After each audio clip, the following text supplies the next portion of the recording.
In the modern business environment, characterized by increased complexity and competition, employee motivation offers one of the greatest pillars of competitive advantage. Employee motivation, which leads to job satisfaction, inspires employees' drive towards improving their performance and meeting organization goals. While it is common knowledge that employee motivation is important in any organization, its importance is not exactly understood considering the attention and efforts directed towards motivation. Some statistics for you. Motivated employees are 87% less likely to leave their job and increase profits by 27%. However, employee engagement globally stands at 15%, with the remaining 85% being disengaged or inactive. 39% of employees feel unappreciated at their work. 81% of employees are contemplating quitting their jobs for better offers, with 74% of employees being likely to take pay cuts to work in their dream jobs. This phenomenon goes to show the difference between internal or personal and external or environmental motivation. 87% of employees place the burden of work-life balance on their employers.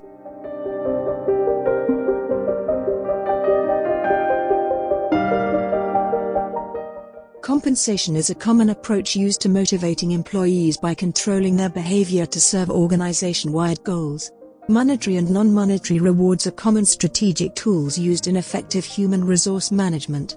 52% of employees are part of some sort of incentive program used by employers to show appreciation.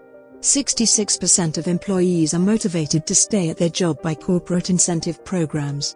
42% of employees are attentive to the rewards and incentive opportunities offered by a vacant position. The tools are supported by the reinforcement theory, which suggests that behavior is determined by its consequences. The probability of exhibiting behavior is dependent on whether it is accompanied by a reward. Tightly tying behavior with incentives results in employees performing faster and more accurately, an increase by up to 17%. However, some studies suggest that pay for performance increases employee output only for simple boring tasks, with lack of significant performance differences for complex tasks. This phenomenon is supported by the fact that tangible rewards negatively affect employee autonomy in terms of freely choosing how to complete a task, but verbal rewards have a positive effect.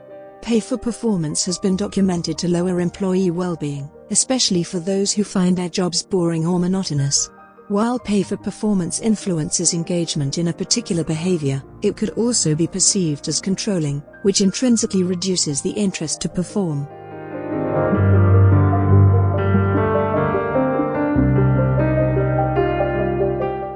Only 40% of employees know a company's strategies, tactics, and goals. Highly engaged teams report a 21% increase in profitability, with employees who feel heard increasing their performance by 4.6 times. Firms engaged with employees are 43% more effective. The goal-setting theory is one of the most researched, well-supported, and useful models of workplace motivation. The theory focuses on how goals influence performance through strategy development, persistence, effort, and attention.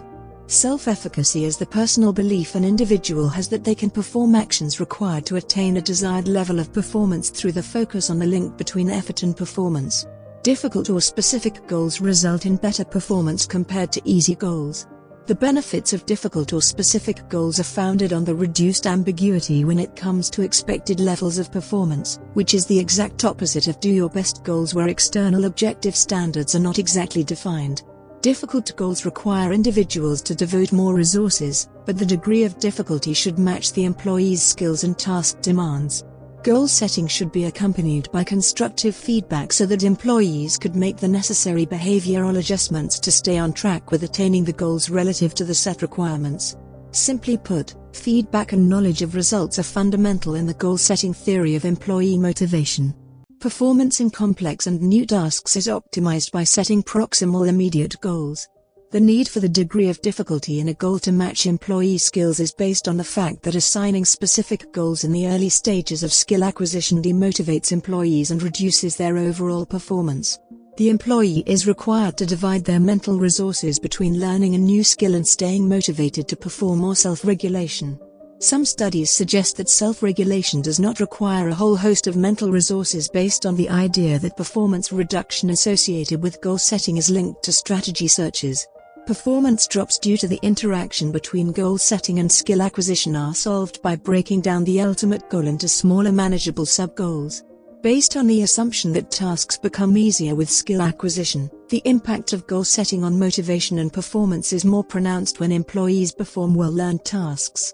Goal orientation presents how people differently interpret and respond to varying achievement situations, and is largely divided into performance and mastery. Particularly, performance-oriented individuals compared themselves to others a lot, especially in trying to avoid displaying incompetence. Mastery orientation informs the adoption of adaptive behavioral patterns, which includes the selection of challenging tasks, setting difficult goals, and remaining persistent in the face of challenges. Training employees on goal orientation positively influences self-efficacy and performance. Mastery and performance goal orientations are grounded in incremental and entity implicit theories of ability.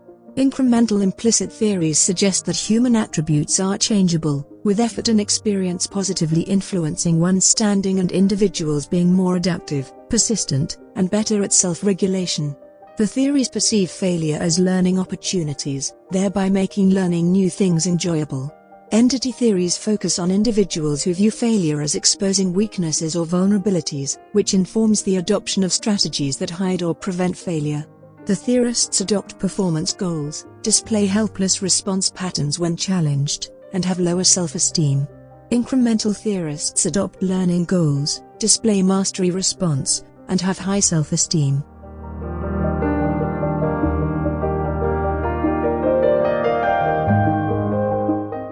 Equity and justice theories focus on fairness and employee needs to be treated equally in their exchanges with the organization.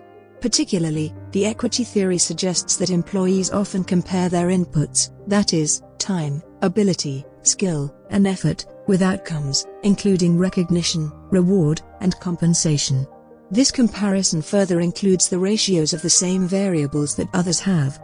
40% of employees feel unappreciated, with 77% agreeing to work harder if they were recognized. Employees respond to resulting inequities, that is, over-reward or under-reward, through psychological or behavioral acts that seek to restore equity. Simply put, equity theories focus on whether compensation systems and related policies in organizations are perceived as fair. The need to restore equity as an employee motivation strategy is not as clearly documented when over-reward occurs compared to the presence of an under-reward. Besides, there are individual differences in equity sensitivity, which implies that benevolents are more tolerant of being under-rewarded, entitled individuals prefer being over-rewarded, and equal sensitives are sensitive to either being over or under-rewarded. Organizational justice for employee motivation can either be distributive or procedural. On the one hand, distributive justice focuses on the fairness of outcomes. On the other hand, procedural justice is concerned with fairness in the processes that lead to the realization of desired outcomes. Additional forms of justice include interpersonal and informational.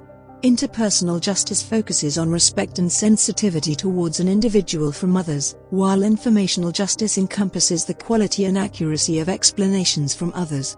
Organizational justice in the interpersonal and informational context pertains to fairness in administering policies and practices. Procedural and distributive justice are associated with a wide range of positive work outcomes, including job satisfaction, performance, and withdrawal. The interaction of procedural and distributive justice determines employee reactions. For instance, the negative effects of unfavorable outcomes are solved by high procedural justice, with the most negative reactions occurring when distributive justice is low and procedures are fair because employees attribute their losses to internal functioning of the organization. Effective organization justice separates reward policies from their implementation and considers how perceptions impact attitudes and behaviors. Procedural justice impacts task performance through intrinsic motivation. Interpersonal and information justice present optimal and context-dependent influences on job satisfaction, while distributive and procedural justices present more stable personal influences that do not vary between individuals.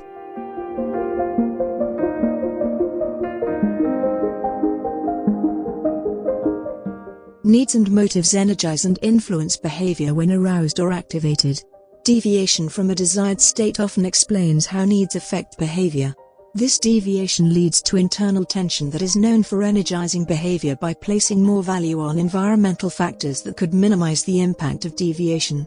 For instance, individuals with great needs for relatedness enable their valuations that facilitate affiliation with others, which leads to the identification of opportunities to interact with others and be more energized in such situations, with the vice versa being true for more introverted people. Individuals are unable to function appropriately, let alone perform optimally, when physical, that is, food, shelter, and clothing, and psychological needs are not met. Maslow's needs hierarchy theory developed in 1954 and Alderfer's existence-relatedness growth theory developed in 1969 are founded on the theory of needs. Maslow's hierarchy theory defined the bottom-up approach to viewing needs, that is, physiological, safety, belongingness, esteem, and self-actualization. Maslow suggests that lower-order needs such as safety should be satisfied before higher-order needs such as belongingness can be addressed. Alderfer, in an attempt to build on Maslow's work, developed three categories of needs, namely, existence, that is, physiological and safety needs, relatedness or belongingness, and growth or self-actualization needs. Alderfer replaced Maslow's hierarchical component with the possibility of pursuing multiple needs simultaneously or adopting different strategies to attending to one's needs.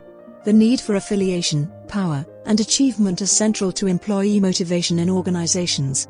The need for achievement revolves around competition and the desire to attain excellence. An elevated need for achievement guides the pursuit of activities that can be accomplished. The need for power encompasses the desire to influence, impact, and control people. This need for power has been associated with aggression, entering influential occupations, searching for prestige, and eventual managerial success. The need for affiliation is founded on the desire to establish and maintain positive relationships, which guide cooperation and conformity with the aim of reducing conflict that adversely affects the quality of relationships. The motivated action theory, which builds on the achievement goal theory, acknowledges three basic psychological needs, that is, self-goals of competence and autonomy, affiliation goals or needs of belonging and acceptance, and esteem needs of a positive self-image.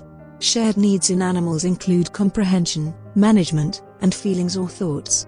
Other researchers divide needs into three, that is, basic biological needs of self-preservation, safety, and physiology, individual needs of competence, agency, autonomy, esteem, self-actualization, and achievement, and social needs of affiliation.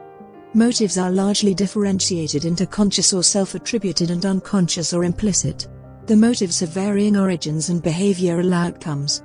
Like psychological needs, implicit motives influence behavior through intrinsic incentives associated with tasks, whereas behavioral activation in self-attributed motives is a function of social incentives. For example, a high implicit need to achieve is challenged by an intrinsically interesting task, with a high self-attribution need being activated by monetary rewards or social outcomes. Implicit motives are internal but goals can be accessed through conscientiousness. Self-attributed and implicit motives are associated with personal well-being for self-determining individuals, while those who value achievement, which is a self-attributed need, report low levels of well-being when they fail to achieve. The terror management theory suggests that self-preservation or survival is the foundation of all the other needs.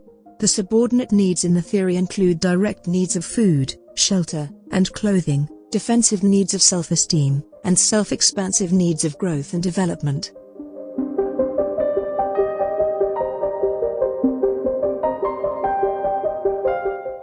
The self-determination theory puts forward the existence of psychological needs for autonomy, relatedness, and competence. The need for autonomy entails feeling that one's actions and behaviors are of their own doing without external influence or control, which is the most important element of the self-determination theory. The need for competence refers to wanting to positively influence one's environment. The need for relatedness focuses on the quality of relationships just as mentioned before. The extent to which employees are motivated is based on these needs being addressed, especially autonomy. Tasks that attend to the outlined needs are intrinsically motivating and have positive effects towards goal-directed activities. The self-determination theory suggests that at the most general level, the pursuit of goals could either be motivated or unmotivated. A motivation refers to the lack of intention when completing a task. Motivated people complete tasks for autonomous or controlled reasons. Interesting and enjoyable tasks are intrinsically motivating and are grounded on autonomy. Extrinsically motivating tasks are externally controlled by some reward or punishment. The extrinsic nature of a task depends on the degree to which they are internalized or integrated with the self, which is central to the self-determination theory. Internalization is based on employees identifying with some aspect of the goal, especially values, reducing the need for external motivation.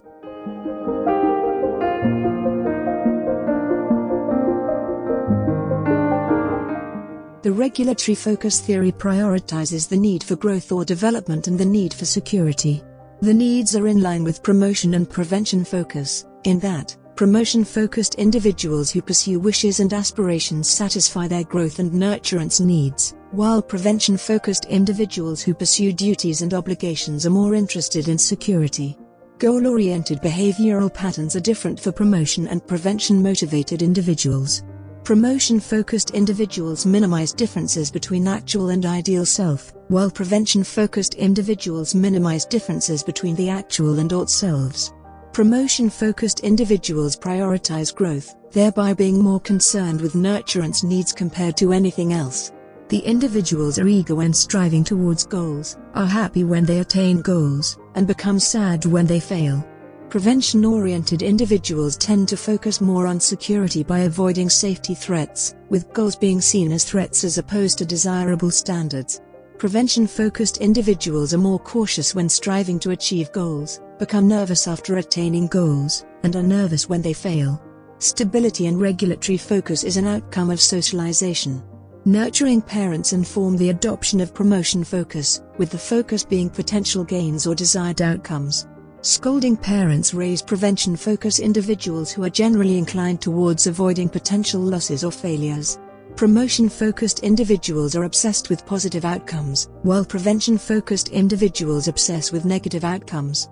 Common problems associated with self-regulation in setting or pursuing goals include failure to initiate action, persist with a task, or disengage when it is required. The failure to initiate action in a timely manner is commonly associated with lack of commitment towards the goal, evidenced by procrastinating unpleasant tasks. Missing to initiate the pursuit of a goal could be an outcome of failing to notice the environmental cues to start, failing to disengage destructive thoughts, lacking the energy to start, having adequate or excess time like in school assignments, and dispositional tendencies such as low conscientiousness or lack of motivation to work hard. Worth pointing out is the fact that fast action initiation is not exactly beneficial for self-regulation, especially for tasks that require caution and those in which delaying action could lead to better outcomes in future. Issues with premature initiation of actions are linked to difficulties in delaying gratification or overactive action initiation systems. The inability to stay focused on a task is commonly associated with maladaptive choice-related cognitive processes, such as not valuing a goal enough or not believing that it could be achieved, environmental distractions or interruptions, and disruptive thoughts or emotions.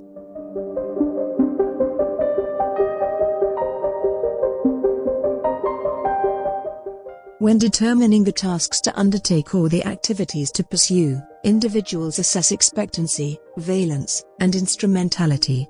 Expectancy is the link between effort and performance, and how the link affects the ability to meet the goals set in an organization. Three flow dimensions, that is intrinsic motivation, enjoyment, and absorption, are related to job demands and resources. The demands include pressure and the resources include autonomy, social support, and growth opportunities. High challenges and skills in the workplace increase the presence of flow. Persistence refers to the duration of time an individual exerts effort on a particular task, with longer durations being signs of motivation. Persistence is difficult when competing goals, tasks, or actions vie for behavioral control. The longer an action controls behavior, the higher the probability it will be replaced by a second or another action. Thus, difficulties in persistence could be linked to natural tendencies to devalue tasks when an individual works on them for a long duration. A further and quicker drop in motivation is associated with experiencing errors or setbacks, feeling incompetent, or depleting self-regulatory resources. Persistence is valued by the organization and it is a fundamental self-regulation skill, But it is important to disengage the pursuit of a goal to avoid burning through scarce resources that are fundamental to motivation. Letting go is especially important in instances of past failures, since maladaptive persistence is often referred to as commitment escalation. Valence refers to the general anticipated satisfaction, importance, attractiveness, or desirability associated with achieving a goal. Employees always want to feel like they are making meaningful contributions to the organization, that their efforts are helping the organization towards achieving its internal and external goals. Valence is a function of anticipated positives and negatives of task, with the positives being compensation or recognition, and the negatives being investing too much time. A 5% increase in recognition increases profitability by between 25 and 85%. Instrumentality refers to the probability that a goal will be attained. Expectancy and valence are influenced by personal or intrinsic factors and social, situational, or extrinsic factors. Particularly, expectancy is linked to cognitive abilities, perceptions of ability, task-specific skills, perceived environmental barriers and facilitators, and previous successes and failures in task performance. The instrumentality of attaining higher-order goals, derived from a person's needs and values, influences valence. Motivation issues occur in the links between actions and results, results and evaluation, evaluation and outcomes and needs satisfaction. The action-results link presents issues with expectancy or the strength of the effort-performance relationship. Issues in the result-evaluation link emerge from the accuracy of measuring and interpreting performance and related outcomes. Issues in the evaluation outcomes link are due to differences in the performance-reward connection. Motivation issues in the outcome need satisfaction needs circle back to valence, or how important rewards are to the one receiving. The expectancy theory suggests that individuals compare the motivation elements of each action and pick the action with the highest motivation. The theory explores how employees choose between different courses of action. Positive effects increase expectancy theory judgments, which ultimately raises goal levels and commitment. Positive work environments and cultures, which create positive moods in the workplace, raise the probability of selecting higher goals, with the opposite being true for negative environments. A company with appropriate work cultures increase their revenue 4 times. A common assumption of the theory revolves around employees making methodical, deliberate, and rational judgments.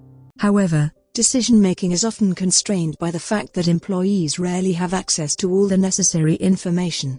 Goal-oriented decisions involve compatibility tests that identify appropriate causes of action, with decision processes in the expectancy theory occurring if fast actions fail. Thus, deliberate and intensive goal selection is more of an exception than it is the rule.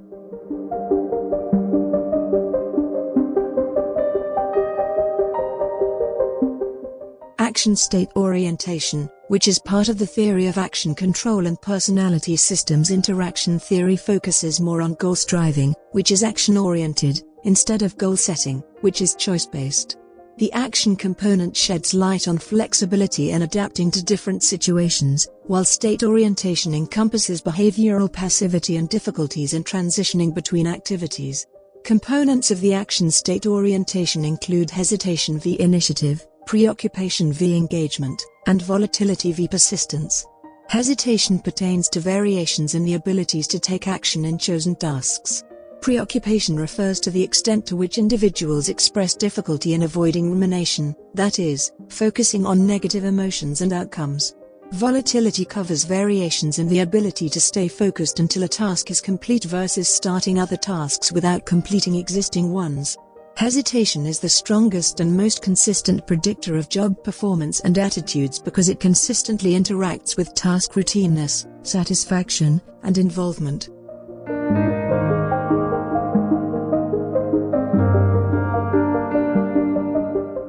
The Big Five personality traits of extroversion, neuroticism, conscientiousness, and openness to experience have ties with employee motivation. In a nutshell, extroverted people are outgoing, energetic, and are generally associated with positive effects. Neurotic people are irritable, anxious, and prone to stress. Conscientious people are achievement-oriented, dependable, and hardworking. Agreeable people are trusting, warm, and friendly. Open people are creative and curious.